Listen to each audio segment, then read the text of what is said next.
Let's talk about the election. Anthony Albanese is closer than I suppose many of us really thought to forming a majority government. That's according to the latest news poll. While opposition leader Peter Dutton has signalled that one of his priorities would be challenging woke agendas in schools. Now, it has been revealed that school teachers are being expected to incorporate Aboriginal dancers into maths, and that is despite Indigenous students falling behind in numeracy. Last night on Sky News, Peter Dutton said that he would link funding to assurances from state education departments that they would not veer into an agenda that comes out of universities.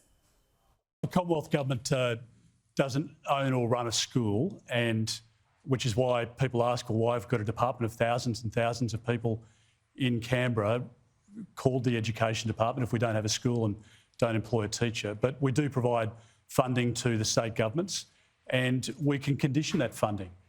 Peter Dutton says that he thinks there's a silent majority on this issue. He's probably right, but is it going to be enough to sway votes? Well, that'll certainly sway the votes of parents who want their kids to grow up learning how to read and write. We've seen the recent NAPLAN results in Australia, which were very poor. Our kids are not reaching the standards of education they did years ago. We're falling behind a lot of the advanced Asian economies in terms of reading and writing, basic skills that kids need. And left-wing teachers and unions should stop indoctrinating our children with left-wing agendas. This has got to be about education, not indoctrination.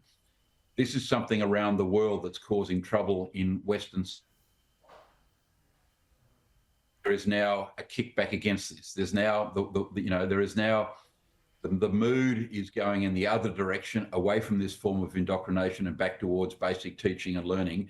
And in Australia, that would be enormously popular amongst parents, Gab. Look, Kamala Harris is coming to Australia. I'm not sure how excited you are if you're going to potentially be going to see her, but some real estate agents will be. She's going to be speaking at the AREC Property Industry Conference in Queensland in May, and they have splashed out $500,000 to hear one of the world's worst public speakers. Why on earth are they bringing out Kamala Harris? Well, this is some kind of joke, presumably. I mean, she's speaking at a real estate conference, so she knows nothing about real estate. She's never built anything. She's never developed any property. She's never actually run a successful business. She would know nothing about Australian real estate or the building construction industry in this country. She'd know nothing about the Australian economy. She's never been a real estate agent. What is this? Some kind of circus act? This is a joke. This is a joke. This is light relief. I mean, they'll all go and, those thousands of real estate agents going along will just go to laugh at her. I mean, she's got nothing to say that the Australian real estate industry would want to hear. They're burdened by enough already, real estate agents in this country. And, this is a circus act. I mean, seriously. I mean, you get people there who are just going to laugh.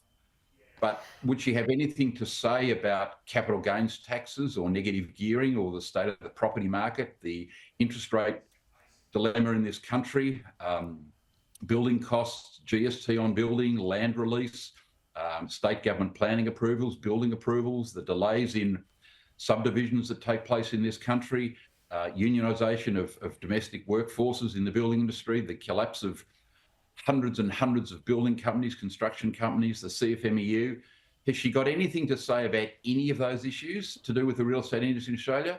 Zero, nix, nothing. This is an after-dinner speaker.